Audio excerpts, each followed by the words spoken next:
अस्सलाम वालेकुम, हेलो, हाय, नमस्ते। उम्मीद है आप सब खैरियत से होंगे। जैसा कि आप जानते हैं, हम हमेशा आपको ऐसी शख्सियत से, ऐसे लोगों से मिलाते हैं जो अपनी ज़िंदगी में कुछ बेहतरीन करें, कुछ मुनफ़रिद करें। आज हमारे साथ हैं अफ़ज़ाल अकरम साहब, जो कि डिजिटल मार्केटर और पीआर स्ट्रेटेजिस्ट हैं, उसके अलावा यूथ एक्टिविस्ट हैं। आज हम जानेंगे उनके बारे में और उनसे कुछ सीखने की कोशिश करेंगे। अस्सलाम वालेकुम सर, कैसे हैं आप? वालेकुम सलाम, अल्हम्दुलिल्लाह। आप कैसी हैं? अल्हम्दुलिल्लाह बेहतरीन। सर हम थोड़ा-सा आपके बारे में जानें, थोड़ा-सा बैकग्राउंड ले लेती हैं कि कैसे पीआर स्ट्रेटेजिस्ट या मार्केटिंग की तरफ ये कैसे आना हुआ? बचपन ही से कुछ रुझान था, कुछ लोग तो बचपन ही से एक्टिव होते हैं, उनको तो कम अम्मा-बाप को भी पता होता है, अच्छा ये बड़ा होके बेटा कुछ करेगा, कुछ करेगा। कुछ हमारे जैसे बच्चे होते हैं, वो बचपन में उन्हें कुछ पता ही नहीं होता, तो वो तो with the passage of time बस हवाएँ जिधर ले जाती हैं। तो आपके साथ क्या हुआ था? थोड़ा-सा हम इस बारे में बैकग्राउंड को भी थोड़ा-सा लेंगे कि आप भी अपने शेयर कीजिएगा। जी सर। हाँ, जिस तरह आपने कहा कि बचपन में एज़ सच लोगों को नहीं आइडिया होता कि किधर जाना है, क्योंकि लाइफ प्लान हमारी जो सोसाइटी है, इधर में करियर काउंसलिंग का तो कंसेप्ट ही नहीं है। अब काफ़ी हद तक आ गया, लेकिन जिस एज में हम थे, उस वक़्त तो बिल्कुल नहीं था। उस वक़्त यही देखा जाता था कि अगर कोई कज़न डॉक्टर बन रहा है, तो सारे डॉक्टर्स बनना स्टार्ट हो गए। अगर कोई इंजीनियर बन रहा है, तो मेरे साथ भी उस वक़्त स्टार्ट ऐसे ही हुआ था कि जब ग्रेजुएशन में गए तो उस वक़्त था कि जी बिज़नेस फील्ड में जाना है। तो उसी चीज़ को परस्यू करते ऐसा उस तरह की टेंशन नहीं थी कि कोई स्पेसिफिक एम लेके नहीं चले थे, एमबीए किया। लेकिन एमबीए में जब एडमिशन लिया तो एमबीए के एडमिशन के दौरान फर्स्ट ईयर के अंदर ये आइडिया हो गया था कि लाइक फाइनेंस और एचआर जो है ना, वो मेरी फील्ड नहीं है, मुझे मार्केटिंग में जाना है। क्योंकि आपको अपनी पर्सनैलिटी की ट्रेड्स, एजुकेशन और उससे आइडिया हो जाता है कि आप किस फील्ड में एक्सेल कर सकते हैं। तो कुछ मेरे कोलीग्स वगैरह जो क्लास फेलोज थे, उन्होंने बताया कि यार तुम मार्केटिंग में अच्छा, क्योंकि तुम्हारी नेटवर्किंग अच्छी है, पीआर अच्छी है, सोशलाइजेशन में तुम अच्छे हो, तो तुम्हें मार्केटिंग में जाना चाहिए। तो उसके बाद मैंने भी वो चीज़ें ऑब्जर्व की, तो उसके बाद फिर मैं मार्केटिंग में चला गया। तो कुछ अर्सा मार्केटिंग में एज वही जो स्टार्ट होता है एमबीए के बाद, लोगों को मेनली जॉब्स तो मिलती हैं सेल्स में। मार्केटिंग सेल्स जो है वो मार्केटिंग का पार्ट है, लेकिन पाकिस्तान में अभी तक समहाउ ये कंसेप्ट है कि sales is a marketing, sales is a part of marketing but not a marketing. Marketing is a whole big thing कि मार्केटिंग में आपके अंदर बहुत सारी चीजें आ जाती हैं, सर्विसेज मार्केटिंग है, एडवर्टाइजिंग है। और अभी लेटेस्ट जो ट्रेंड चल रहा है वो डिजिटल मार्केटिंग का, कि लोग डिजिटल मार्केटिंग की तरफ आ रहे हैं।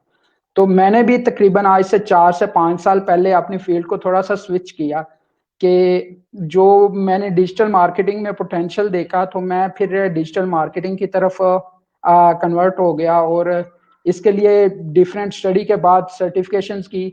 मेनली तो पाकिस्तान में उस वक्त कोई इंस्टीट्यूशन नहीं था, अब कुछ अकेडमीज वगैरह स्टार्ट हो गई हैं, वर्चुअल यूनिवर्सिटी या इग्नाइट वगैरह, डिजिटल मार्केटिंग पे ऑनलाइन कोर्सेज वगैरह उन्होंने स्टार्ट किए, लेकिन उस वक्त नहीं था जब मैं हुआ। तो उस वक्त मेनली जो कोर्स थे, प्लेटफॉर्म थे आपके लिए लर्निंग के, वो तो थे गूगल। आप गूगल से एडवर्ड्स वगैरह सीख लेते हैं, या हब स्पॉट अकेडमी थी, इंटरनेशनल कुछ प्लेटफॉर्म थे लाइक यूडेमी, कोर्सेरा वगैरह, उधर से ऑनलाइन सर्टिफिकेशंस की। और ये डिजिटल मार्केटिंग की फील्ड ऐसी है कि इसमें सिर्फ आपकी लर्निंग मैटर नहीं करती, लर्निंग को जिस लेवल पे आप अप्लाई करते हैं वो ज्यादा मैटर करता है। कि लाइक अगर आप पीपीसी सीख लेते हैं कि पे पर क्लिक क्या है, लेकिन आप उसको एक्चुअली बिडिंग में इन्वॉल्व नहीं होते, प्रैक्टिस नहीं करते, तो आप उस चीज में एक्सेल नहीं कर सकते। तो ये तो हो गया डिजिटल मार्केटिंग की साइड। इसके साथ साथ आपने बोला यूथ एक्टिविस्ट का, तो वो भी था कि जिस तरह मैंने बताया कि सोशल था, तो यूथ एक्टिविस्ट में जब यूनिवर्सिटी में थे तो तब स्टूडेंट पॉलिटिक्स की, और बहुत एक्सट्रीम लेवल तक की, सिटी लेवल, डिस्ट्रिक्ट लेवल और इवन के नेशनल लेवल तक स्टूडेंट पॉलिटिक्स में इन्वॉल्व रहा। डिफरेंट उन दिनों में एचईसी को ऊपर इशू आए थे कि एचईसी को ख़त्म करने की बात हो रही थी, तो एचईसी की पूरी एक कंपेन जो रन की कि सेव एचईसी के नाम से, उस कंपेन में मैंने एक्टिव रोल प्ले किया था। उसके अलावा उस टाइम में और दूसरी डॉक्टर आफिया की मूवमेंट चल रही थी, जुडिशल मूवमेंट चल रही थी, इंडिपेंडेंट जुडिशरी के लिए, मिसिंग पर्सनस का उस वक्त काफ़ी इश्यूज था। तो ये सारी कंपेन्स में एक्टिव रोल प्ले किया, और इवन के आफ्टर स्टडी वो जो एक्टिविज्म है वो नहीं गया लाइफ से, कि अपना कैरियर भी चल रहा है, लेकिन साथ साथ जहां मौका मिलता है, अपॉर्चुनिटी मिलती है सोशल वर्क की, वो भी करते हैं। अभी भी मैं शौकत खानम का इंस्टीट्यूट एम्बेसडर हूँ, शौकत खानम के लिए कर रहा हूँ। आईडीपी के रिलीफ के लिए काम किया। इसी तरह इस्लामाबाद में एक दो इनिशिएटिव्स हैं, लाइक नॉलेज सिटी के नाम से है, ओपन इस्लामाबाद का इनिशिएटिव है, उन दोनों इनिशिएटिव्स का मैं पार्ट हूँ। तो सम हो लाइफ इसी तरीके से कि कैरियर भी चल रहा है और साथ साथ सोशल वर्क और यूथ एक्टिविज्म भी। बेहतरीन बेहतरीन। चलिए आगे बढ़ने से मैं एक सवाल ज़रूर लेना चाहूँगी। आजकल हमारा पॉलिटिक्स से कुछ हम लोग हाइफ रहते हैं, हम बात नहीं करते। पॉलिटिक्स और रिलीजन को हमने अजीब बना दिया कि हम नहीं करना चाहते। लेकिन मैं आपसे थोड़ा-सा एक मौक़िफ़ लेना चाहूँगी कि आपकी राय में या आपके तजुर्बे में क्या आपको कोई इससे नुकसान तो नहीं हुआ? एक यही हमें होता है कि यूथ को या जो बच्चों को पॉलिटिक्स से दूर रहना चाहिए, उनको पॉलिटिक्स में इन्वॉल्व नहीं होना चाहिए। तो आपकी इसके बारे में क्या राय है कि यूथ को उसमें, क्योंकि हमारे यहाँ कहते सानू की ये होना तो वैसे ही है जैसी चीज़ें रहती हैं। तो मैं सिर्फ़ एक जनरल सा पर्सपेक्टिव लूँगी कि आपकी राय के मुताबिक या आपके एक्सपीरियंस के मुताबिक स्टूडेंट्स को इसमें इंटरेस्ट लेना चाहिए, उन्हें डिबेट में पढ़ना चाहिए, उन्हें इसके ऊपर और आना चाहिए कि डिस्कशन में, इस बातचीत में, इवन एक्टिविटीज़ में कि क्या हो रहा है, चीज़ें इस तरह से क्यों है, ऐसे क्यों होनी चाहिए, उन्हें पॉलिटिक्स में हिस्सा बनना चाहिए। आप क्या समझते हैं? मेरे ख्याल में तो बहुत ज़रूरी है। जब तक आप पॉलिटिक्स में इन्वॉल्व नहीं होंगे, लाइक पॉलिटिक्स ये नहीं कि आप किसी पॉलिटिकल पार्टी का पार्ट बने। आपने सही को सही कहना और गलत को गलत कहना, अपने हक के लिए आवाज़ उठाना भी पॉलिटिक्स है। अगर आप अपने राइट्स के बारे में बोलते ही नहीं है, लाइक अगर आज की यूथ को अनएम्प्लॉयमेंट का इशू फेस हो रहा है, तो अनएम्प्लॉयमेंट पे उनके लिए कौन बोलेगा? आया कि वो लोग बोलेंगे जो कि उधर ऊपर हाई लेवल पे बैठे हुए हैं, जिन्हें का कोई कंसर्न्स नहीं है। यूथ को ही सामने आना पड़ेगा अपने इश्यूज के लिए, और यूथ की ही बॉडी, जब यूथ आपस में टुगेदर होंगे किसी इशू के ऊपर, कि लाइक स्टूडेंट यूनियंस को जब से पाकिस्तान में बैन कर दिया गया, उसके बाद से स्टूडेंट पॉलिटिक्स जो है ना, वो किसी हद तक खत्म हो गई। All the student unions political parties की तो रह गई हैं, और वो भी किस लेवल तक रह गई हैं कि जलसों में जाना, प्रोटेस्ट करना, ये वो।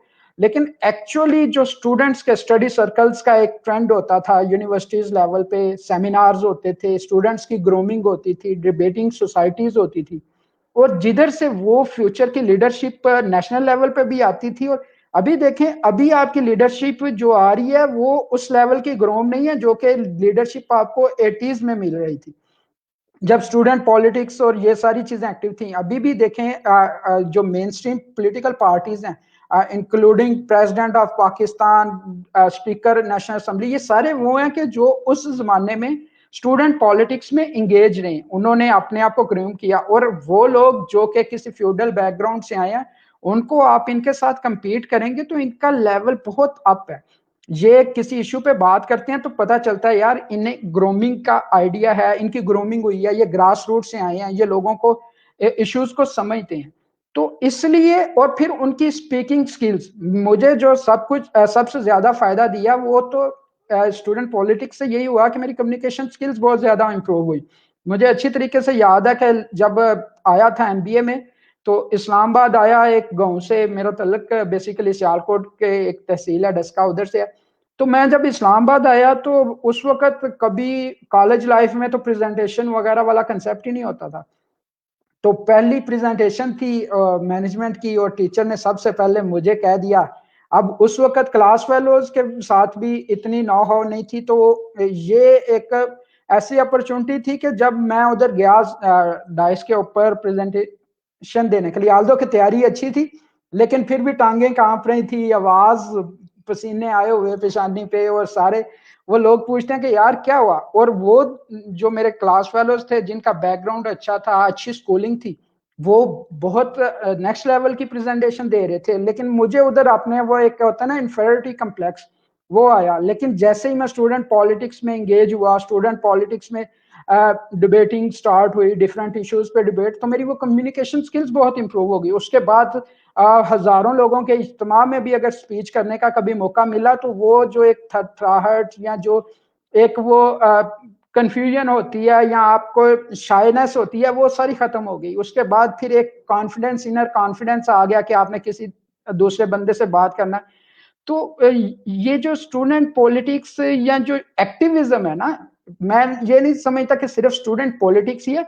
स्टूडेंट पॉलिटिक्स में जो एक्टिविज्म है, लाइक आपका यूथ एक्टिविज्म है, आप डिफरेंट, आपने सोशल इश्यूज, यूनिवर्सिटीज में, स्कूल्स में लोगों की फीसिस का इश्यूज होता है, कोई नहीं बोलता।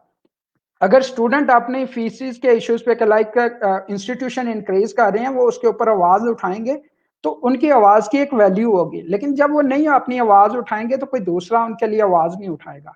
इसलिए स्टूडेंट्स को, यूथ को अपने लिए अपनी आवाज खुद बनना पड़ेगा और खुद वो आवाज उठानी पड़ेगी ताकि लोग उनको सीरियस लें। बेहतरीन बेहतरीन। और इसीलिए आई थिंक सो कि जवाब यहाँ ही मिल जाता है। अक्सर हमारे यहाँ लोग आज लोग कह रहे हैं, कहते हुए पाए जाते हैं कि लीडर पैदा नहीं हो रहे, लीडर नहीं आ रहे, तो लीडर इसी तरह आएंगे। लीडर को प्लेटफॉर्म मिलेगा, बाहर से तो हम इम्पोर्ट नहीं कर सकते। वो उन्हें इन्वायरमेंट मिलेगा तो वो पैदा होंगे, उन्हें इन्वायरमेंट मिलेगा तो वो सीखेंगे, सीखेंगे तो वो बनेंगे। क्योंकि आई डोंट थिंक सो कि लीडर पैदा होते हैं, लीडर बनते हैं, और बनते उन्हें बनाया जाता है, और वो इस सारे सर्कमस्टांसेस को देख के ही और उसमें बनते हैं। बिल्कुल बेहतरीन हो गया। सर हम अभी थोड़ा सा मार्केटिंग की तरफ, डिजिटल अब हमारी सारी चीजें टेक्नोलॉजी की तरफ आ रही हैं, और कोविड ने हमारे यहाँ तो आपको पता होगा कि सारी चीजें अभी भी वो पेज के ऊपर, सफवात के ऊपर और रजिस्ट्रों में है, लेकिन कोविड की वजह से हमें वो सारी चीजें शिफ्ट करनी पड़ी, हमारी सारी चीजें। लेकिन हमारे प्लेटफॉर्म, जैसे हम बात कर रहे थे कि वो सारे, तो थोड़ा सा हम, आपका एक प्रोजेक्ट भी है, एक इनिशिएटिव है, थोड़ा सा उसके ऊपर बात करते हैं। वो क्या प्रोजेक्ट है, उसमें किस चीज को, उसके पीछे ड्राइव क्या है, किस चीज के ऊपर वो बेस कर रहा है, पर्पस क्या है, ताकि हम लोग, क्योंकि अब हम ये समझ गए हैं और हमें समझना पड़ रहा है कि आने वाला वक्त टेक्नोलॉजी का है, तो हमें भी अपनी चीजों को टेक्नोलॉजी के ऊपर मूव करना होगा, अपनी चीजों को उसके ऊपर लेके आना होगा। तो इस समय में एफर्ट करना और चीजों को लेके आना, I think it's very wonderful. तो हम थोड़ा सा उसके बारे में जानेंगे। बिल्कुल आपने ठीक कहा कि ये जो एक्टिविज्म है और इस तरह उसकी ग्रूमिंग के लिए जो प्लेटफॉर्म है, पहले वो बहुत कम थे, लेकिन अब ड्यूरिंग कोविड भी देखें ना, लाइक आईटी सेक्टर के अलावा जितने दूसरे सेक्टर थे सारे इफेक्ट हुए हैं। लेकिन सम हो आईटी सेक्टर एक ऐसा था कि जिसने सरवाइव किया। मैं जिस कंपनी में काम कर रहा हूँ, मार्च ऑनवर्ड स्टिल हम वर्क फ्रॉम होम पे वर्किंग कर रहे हैं, लेकिन हमारी प्रोडक्टिविटी बजाय कम होने के इंक्रीज हो गई। कंपनी की सपोर्ट भी थी, मोटिवेशंस भी थी, और कुछ सिस्टम्स ऐसे बनाए गए थे डीपीएल की तरफ से कि जिसने हमारी प्रोडक्टिविटी को कम नहीं होने दिया। ऑलरेडी सारी सर्विसेज वगैरह क्लाउड पे शिफ्टेड हो गई थी, तो वो जो एक होता है कि आपका इंफ्रास्ट्रक्चर इफेक्ट हो रहा है, और ये तो मोबिलाइजेशन बहुत इजी हो गई थी। अब तो यहाँ तक लोग सोच रहे हैं, लाइक माइक्रोसॉफ्ट ने तो अनाउंस कर दिया कि वो परमानेंट वर्क फ्रॉम होम के बारे में सोच रहे हैं, और कुछ एम्प्लॉयज को तो उन्होंने अलाउ भी कर दिया। तो दूसरा, इसी तरीके से बिजनेस की तरफ देखें तो सेल्स जो थी कि लाइक पहले लोग मार्केट में जाते थे, खरीदते थे, अब ऑनलाइन सेल्स दराज पाकिस्तान में है, इंटरनेशनली अमेज़न है, तो उसके थ्रू शॉपिंग्स हो रही हैं ये वो। तो मेरा क्योंकि इंटरेस्ट जरा एक्टिविज्म में था, तो मैं जरा ये सेल्स वगैरह वाली साइड पे तो नहीं गया, लेकिन एक इशू, एक डोमेन हमने देखी, यही जो आपने कहा था, मैं बात कर रहा था कि अपनी आवाज बुलंद करने के लिए लोगों के पास प्लेटफॉर्म नहीं है। हम अपने अगर इलेक्ट्रॉनिक मीडिया को देखते हैं या प्रिंट मीडिया को देखते हैं, इधर आपको वो चीज नहीं मिलती जो कि पाकिस्तानियों के, लाइक हमें इलेक्ट्रॉनिक मीडिया जो है वो हमें वो नहीं दिखा रहे कि जो हमारे लोग देखना चाहते हैं। वो ओपिनियन मेकर बन गए हैं कि वो किसी भी इशू पर, लाइक अभी रिसेंटली एक मज़ार कायद पे इशू हुआ तो सारी डिबेट उस तरफ चली गई। आज तो पाकिस्तान में जो इन्फ्लेशन है उस पर कोई बात नहीं हो रही, सारा इशू उस तरफ चला गया।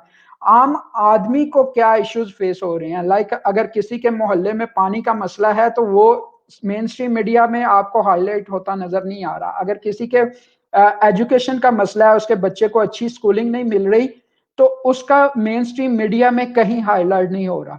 तो इसलिए वो जो आम पब्लिक, आजकल इंटरनेशनली ट्रेंड है और पाकिस्तान में भी, कि लोग सिटीजन जर्नलिज्म की बात कर रहे हैं कि सिटीजन को जर्नलिज्म के बजाय के एक रिपोर्टर हो, एक न्यूज एंकर हो, वो लोगों को बताए कि जी क्या हो रहा है, उसकी बजाय लोग बताएं कि उनके मसाइल क्या हैं, वो खुद से बताएं, टू वे कम्युनिकेशन हो जाए, वन साइडेड कम्युनिकेशन ना हो। तो इस चीज पे हमने 2-3 साल बल्कि 4-5 साल पहले इस पे वर्किंग स्टार्ट की। क्योंकि internationally different social media platform हैं, लाइक फेसबुक आया तो फेसबुक का मेन पर्पस था कि वो कनेक्टिविटी के लिए एक प्लेटफॉर्म बनाया जिसमें लोग अपनी नेटवर्किंग कर सकें। इसी तरीके से यूट्यूब का प्लेटफॉर्म अनाउंस हुआ जिसका मेन पर्पस ये था कि लोग वीडियो कंटेंट अपना शेयर करें। इंस्टाग्राम था, उसका मेन पर्पस था फोटो शेयरिंग। व्हाट्सएप कम्युनिकेशन के लिए हुआ। तो एक जो चीज लैक कर रही थी, कोई डिस्कशन फोरम नहीं था प्रॉपर कि जहां लोग टॉपिक्स पे डिस्कशंस करें। इंटरनेशनली एक रेडिट नाम से ऐप और वेब काम कर रही है, लेकिन वो भी उसकी बहुत नीच को टारगेट कर रहे हैं, मैसेज को टारगेट नहीं कर रहे थे। और पाकिस्तान जैसे मुल्क में तो रेडिट का नाम भी मेरे ख्याल में 90% लोगों ने तो सुना भी नहीं होगा कि रेडिट नाम की भी कोई बला है।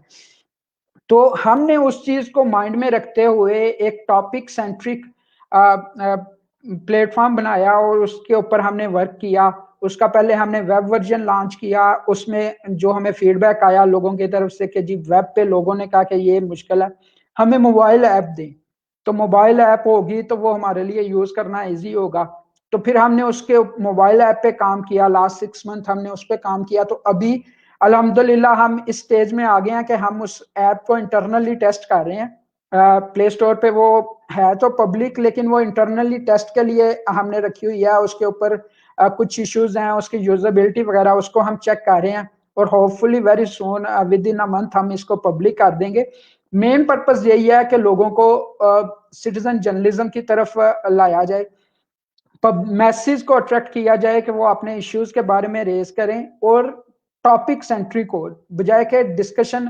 ट्विटर पे क्या होता है कि ट्विटर पे एक ट्रेंड स्टार्ट हुआ है तो हर चीज मल्टीपल ट्रेंड चल रहे होते हैं। लाइक अभी भी देखेंगे आप तो आज क्या इस वक्त जो अगर मैं अपने पास अपनी वॉल में खोल के देखूं तो ट्विटर पे जो डिफरेंट ट्रेंड चल रहे हैं, लाइक उधर नेशनल ट्रस्ट कमर बाजवा चल रहा है, किसी ने बनाया हुआ पाक आर्मी, पाक स्ट्रेंथ, पाक रिजर्व, व्हाइट लिस्ट।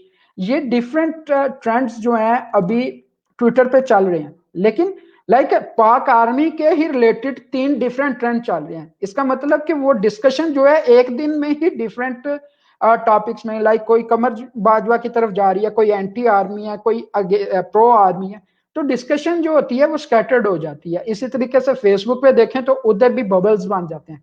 तो लाइक मेरी फ्रेंड एंड फैमिली में जो लोग ऐड हैं, लेट्स सपोज मैं पीटीआई का सपोर्टर हूं तो मेरे फ्रेंड सर्कल में भी ज्यादातर लोग पीटीआई के सपोर्टर होंगे। तो मुझे अपनी दूसरी साइड का ओपिनियन लाइक पीपीपी या पीएमएलएन के लोग क्या सोच रहे हैं मुझे उसकी इंफॉर्मेशन ही नहीं होती।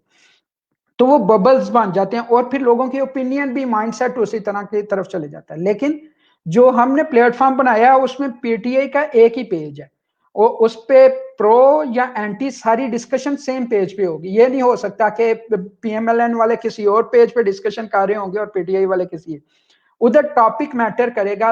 लाइक विकिपीडिया, विकिपीडिया पे आपको नवाज शरीफ का एक ही पेज मिलेगा, लेकिन आप फेसबुक पे देखें तो नवाज शरीफ के 20 पेज मिल जाएंगे। इमरान खान का विकिपीडिया पे एक ही पेज है, लेकिन ट्विटर पे जाएं तो आपको इमरान खान के ही 20 पेज मिल जाएंगे। तो वो फिर डिस्कशन जो होती है टॉपिक सेंट्रिक नहीं रहती। तो हमने टॉपिक का कंट्रोल जो है अपने प्लेटफॉर्म में अपने पास रखा है, लेकिन कंटेंट का जो कंट्रोल है वो हमने यूजर को दे दिया कि जो उसमें कंटेंट होगा वो यूजर सेंट्रिक होगा और टॉपिक जो होंगे वो जो प्लेटफॉर्म है उसके कंट्रोल में होंगे। जिस तरीके से विकिपीडिया ने भी रखा हुआ है कि विकिपीडिया पे भी टॉपिक का कंट्रोल, उनके एडिटिंग मैकेनिज्म्स हैं वो उनको फॉलो करते हैं। और अभी हमने उसकी इनिशियल जो लॉन्च है कंटेंट फीडिंग के लिए काम स्टार्ट कर दिया है। हम लोगों को ऑन बोर्ड कर रहे हैं जिसमें different content creator, vloggers, media related लोग, सोशल मीडिया एक्टिविस्ट, उनको हम ऑन बोर्ड कर रहे हैं। और आपके इस प्लेटफॉर्म के थ्रू मैं लोगों से ये भी कहूंगा कि अगर कोई इंटरेस्टेड है, स्पेशली इनिशियली हम इसको लॉन्च करने जा रहे हैं इस्लामाबाद और रावलपिंडी में, तो इस्लामाबाद रावलपिंडी के जो यूथ एक्टिविस्ट हैं, सोशल मीडिया एक्टिविस्ट हैं, जो कि चाहते हैं कि वो अपने एरियाज के मसाइल, अपने लोगों के इश्यूज, लेटेस्ट हैपनिंग्स को हाईलाइट करें, तो वो आपके थ्रू या डायरेक्टली मुझे फेसबुक पे या मैं नंबर भी अगर आप कहेंगे तो मैं शेयर कर दूंगा, तो वो उधर कनेक्ट कर सकते हैं मेरे साथ ताकि हम उनको प्रॉपरली ऑन बोर्ड करें। और इसमें उनके लिए अर्निंग की अपॉर्चुनिटीज भी होंगी, लाइक जिस तरह यूट्यूब मोनेटाइजेशन की ऑप्शंस दे रहा है, तो हम भी अपने प्लेटफॉर्म पे ये सोच रहे हैं कि लोगों को कुछ इंसेंटिवाइज भी किया जाए कि अगर वो एंगेज हो रहे हैं, एक तो ये कि उनके इश्यूज रेज होंगे, दूसरा ये कि उसके रिटर्न में उन्हें कुछ मिले, उनकी ग्रूमिंग भी हो, उनके लिए हम ट्रेनिंग्स भी प्लान करेंगे कि उनकी जो जर्नलिज्म की ट्रेनिंग है, वीलॉगिंग की ट्रेनिंग है, कैमरा कैसे यूज करना है, उसके ट्रेनिंग का भी एक मैकेनिज्म हम बना रहे हैं, तो उस पर भी हम करेंगे।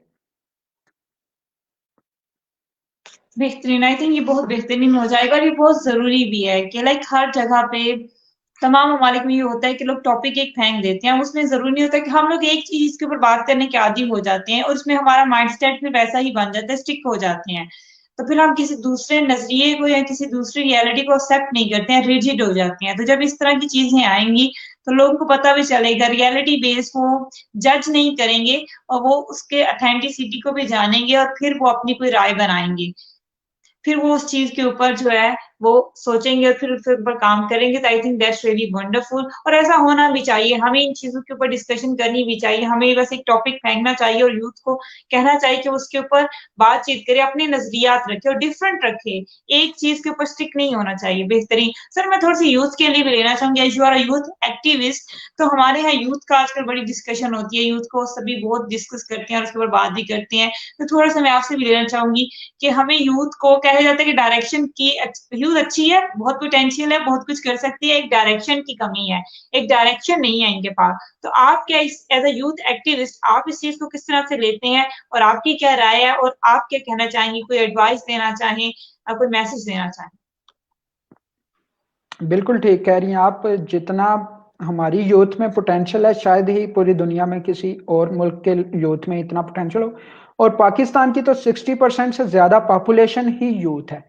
इसलिए तो हमने जो इनिशिएटिव लिया उसमें भी मेनली हम टारगेट यूथ को कर रहे हैं कि यूथ जो है वो अपने इश्यूज को हाईलाइट करे। और दूसरा डायरेक्शन की बात है कि डायरेक्शन के बारे में मैं आपका ही बात करता हूं कि जिस तरीके से आपको रिहान अल्लाह वाला ने एक इनिशिएटिव दे दिया, आपको एक डायरेक्शन दे दी कि आप ये कनेक्टेड पाकिस्तान का इनिशिएटिव को लेके चलें, और मैं देख रहा हूं कि इसी तरह का प्लेटफॉर्म डिफरेंट यूथ के लोग जो हैं वो रन कर रहे हैं, लोगों के इंटरव्यूज कर रहे हैं।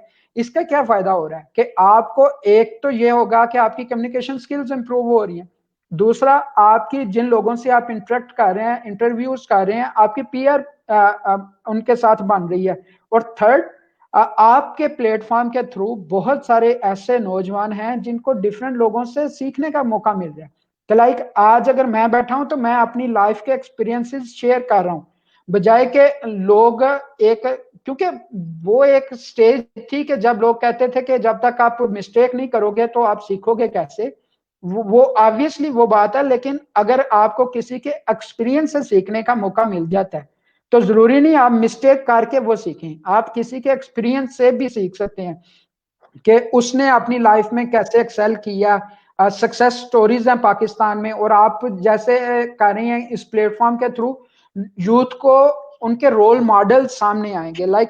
मेरे जब स्टार्ट किया तो हमारे पास उस वक्त उस तरह के रोल मॉडल्स नहीं थे लोगों के पास कि लोग किसको फॉलो करें। और लेकिन जब यूथ के तौर पे एक्टिविस्ट हुआ, पॉलिटिक्स में एक्टिव हुए, तो उस वक्त फिर लोगों से जब इंटरेक्शन हुआ, जितने ज्यादा लोगों से इंटरेक्शन हुआ, आपकी नेटवर्क जितना स्ट्रांग होता है, तो आपकी ग्रोमिंग, आपको डायरेक्शन उसी तरीके से मिलती है। वो कासम अली शाह को मैं अक्सर सुनता हूं, तो वो उनकी एक बात मुझे बहुत पसंद है। वो कहते हैं कि जो आपके इर्द गिर्द के लोग हैं ना, वो आपकी लाइफ को लेके आगे फ्यूचर आपका वो डिसाइड करते हैं।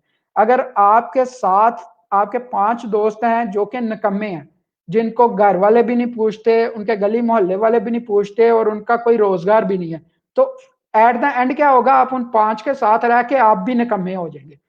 लेकिन अगर आपके 5 दोस्त हैं, उनमें से कोई डॉक्टर है, कोई इंजीनियर है, कोई ये है, तो फिर आपके अंदर भी वो एक स्पार्क होगा, आपके अंदर एक वो लगन होगी कि आप चाहेंगे यार वो ये कर रहा है ना, तो मैंने भी अपनी जिंदगी में कुछ करना है। तो आपके अंदर एक मोटिवेशन आ जाती है। तो उसके लिए बेस्ट ऑप्शन ये है कि अपना जो दोस्तों का सर्कल है उसको अच्छा बनाएं, ग्रो करें अपनी नेटवर्किंग को। जितनी स्ट्रांग आपकी नेटवर्किंग होगी उतना ही आपका फ्यूचर में ग्रो करने के चांसेस ज्यादा होंगे। और दो मेरे रोल मॉडल्स या मेरे कह लें मेंटर्स कह लें, उनकी 2 कोट्स हैं जो कि मैं बहुत क्या कहते हैं कि रिलीजियस लेवल तक उनको मैं फॉलो करता हूँ कि लाइक हमारे प्राइम मिनिस्टर हैं, उनकी एक कोट होती है, वो कहते हैं नेवर गिव अप, कि आपने कभी भी किसी चीज को अगर आपने इरादा कर लिया ना तो फिर उस पर छोड़ना नहीं है जब तक आप उसको अचीव ना कर ले।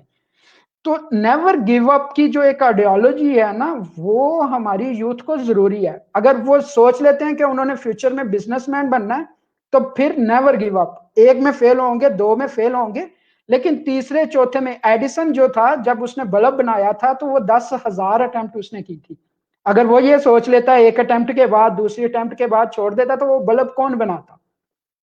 इसी तरीके से सलाहुद्दीन अय्यूबी का हमने किताबों में पढ़ा कि वो कितनी दफा फेल हुए, लेकिन एट द एंड वो चले गए। और दूसरी चीज, जो दूसरी कोट या इंस्पिरेशन है मेरे लिए, वो है असद उमर की तरफ से। वो कहते हैं लिव यूर पैशन, कि आपका जो पैशन है आप उसमें जाएं, उसमें ग्रो करें। अगर मेरा पैशन डिजिटल मार्केटिंग या सोशल मीडिया था तो मैंने अपना कैरियर इसमें तलाश करना स्टार्ट कर दिया। मैंने इसमें एक्सप्लोर करना स्टार्ट किया कि किधर अपॉर्चुनिटीज हैं, उन अपॉर्चुनिटीज की तरफ कोशिश की। लेकिन कुछ लोग होते हैं कि उनका इंटरेस्ट लाइक सोशल मीडिया में इंटरेस्ट नहीं है, लेकिन लोगों को देख के वो सोशल मीडिया में काम कर रहे हैं। अगर उनको टाइम मिले तो मैं लेट्स सपोज मैं अपनी एग्जांपल देता हूं कि अगर मैं अपनी जॉब के अलावा, मैं जॉब पे ना हूं तो मैं वैसे भी वही काम कर रहा होता हूं जो मैं अब जॉब में कर रहा हूं। तो मेरी जॉब मेरा पैशन बन गई है, तो उसकी वजह से मेरे कैरियर में ग्रोथ के चांसेस मिल रहे हैं। लेकिन अगर मेरा सोशल मीडिया में इंटरेस्ट नहीं है, ऑफिस में मैं काम करूंगा मजबूरी के लिए 9 to 6, वो जो अपना अर्निंग के लिए, लेकिन मेरा पैशन किसी और तरफ होगा तो मैं कैरियर में ग्रोथ के चांसेस कम हो जाएंगे। इसी तरीके से माँ बाप के कहने पे लोग डॉक्टर बन जाते हैं, लेकिन उनका इंटरेस्ट क्या होता है, किसी का इंटरेस्ट होता है मैंने बिजनेस करना था, किसी का इंटरेस्ट होता है मैंने आर्किटेक्ट बनना था। तो बजाय कि आप अपने माँ बाप या लोगों के कहने पे अपने कैरियर को चूज करें, आप अपना पैशन आइडेंटिफाई करें। और पैशन को आइडेंटिफाई करने के लिए डिफरेंट टूल्स हैं, डिफरेंट मैकेनिज्म है। आपको यूट्यूब पे बहुत सारी गाइडेंस मिल जाएंगी, लेकिन मेरे ख्याल में जो मुझे सबसे इजी वे लगता है कि आप देखें कि आप अपनी जिंदगी में 24 आवर होते हैं, 24 घंटे होते हैं एक दिन में। 24 घंटों में सबसे ज्यादा अपना टाइम आप किस काम पे इन्वेस्ट करते हैं? आया वो सोशल मीडिया है, आया कि आप बिजनेस किसी के बारे में सोचते हैं, आया कि आपको सिंगिंग का शौक है, आया कि आप एक्टिंग करना चाहते हैं? आप अपना पैशन देखें कि आप पूरे दिन में से सबसे ज्यादा टाइम किस चीज में इन्वेस्ट करते हैं। और दूसरी चीज आप ये देखें कि आपको कौन सा ऐसा काम है जिस काम को करते हुए आपको मजा आता है, बजाय कि आप उसको करते हुए बोर नहीं होते। कि लाइक मैं सोशल मीडिया यूज कर रहा हूं तो मैं कभी भी सोशल मीडिया यूज करते हुए बोर नहीं होता। लेकिन अगर आप मुझे कहें कि मैं जाके किसी और दुकान पे बैठ जाऊं तो मैं थोड़ी देर बैठूंगा, मैं बोर हो जाऊंगा, क्योंकि वो मेरा इंटरेस्ट नहीं है, मेरा पैशन नहीं है। तो आपने यूथ के लिए मेरी ये डायरेक्शन या मेरी तरफ से ये एक सुजेशन है कि वो कोशिश करें कि अपना पैशन आइडेंटिफाई करें। जिस तरफ उनका पैशन है वो उस पैशन की तरफ अपनी एनर्जी लगाएं। जब पैशन और एनर्जी आपस में इकट्ठे हो जाएंगे तो उनके ग्रो करने के चांसेस बहुत ज्यादा हो जाते हैं, और कोई भी फील्ड कमतर नहीं होती।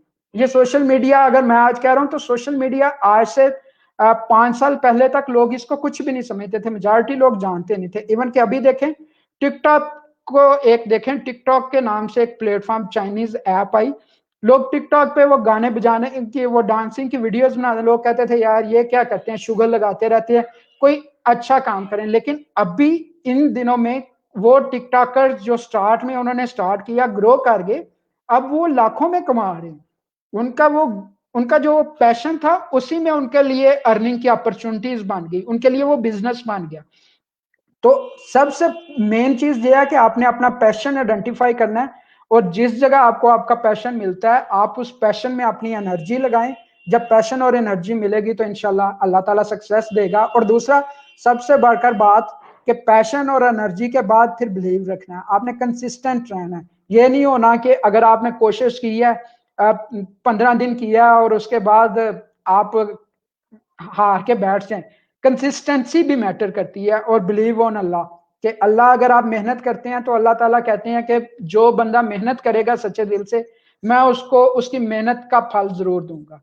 देर हो सकती है लेकिन वो जरूर मिलेगा उसे उसका फल। और अल्लाह ताला पे जिसका ट्रस्ट होता है ना, तो अल्लाह ताला फिर जितना हम सोच सकते हैं उससे ज्यादा ही नवाजते हैं इंसान को। बेहतरीन, बेहतरीन। बिल्कुल, आई थिंक आपने बहुत अच्छे तरीके से एक्सप्लेन किया और एक वेल गाइडेंस की, और ये चीज़ें अगर हम इन पे अमल कर लें तो आई थिंक सो कि आपको किसी भी इंसान को सक्सेस से कोई नहीं रोक सकता और आगे बढ़ने से कोई नहीं रोक सकता, लेकिन यही इन्हीं फॉर्मूलाज को अगर हम अप्लाई कर लें।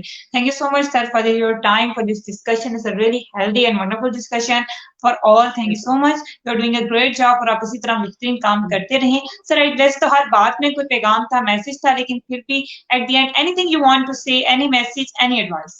मैसेज जो मेरे माइंड में था वो तो मैंने काफ़ी डिटेल में दे दिया।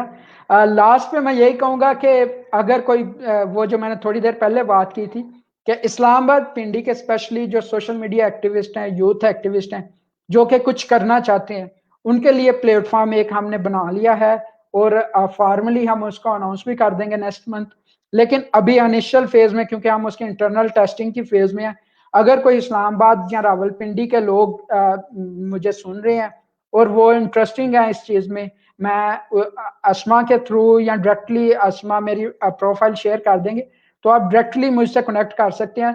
तो होपफुली हम आप लोगों के लिए एक ऐसा प्लेटफॉर्म लाने में कामयाब हो जाएंगे कि जिससे आपको अपने करियर में भी और आपके जो लोकल इश्यूज हैं उनको भी हाईलाइट करने की अपॉर्चुनिटी मिलेगी। Thank you. बेहतरीन, आई थिंक एक बेहतरीन प्लेटफॉर्म हो जाएगा और एक बेहतरीन अपॉर्चुनिटी है अपनी आवाज को उठाने के लिए और नजरियात को, एक्सेप्टेंस को भी, एक चीज को समझने के लिए बहुत बेहतरीन हो जाएगा। इसमें हमारे पास रियलिटी होगी। Thank you so much sir for your time for this, हमारे साथ ये शेयर करने के लिए, हमें अपने ऐप के बारे में बताने के लिए। Thank you for watching. At the end हम हमेशा एक ही बात कहते हैं, पॉजिटिव रहें, पॉजिटिविटी को फैलाएं। इसी तरह पॉजिटिव मास्टरी को बना सकते हैं। अपना ख्याल रखिए, दूसरों का ख्याल रखें, खुश रहें, खुशियां बांटें। अल्लाह हाफिज, रब रखा, take care. Thank you so much. Thank you sir. Thank you. हाँ।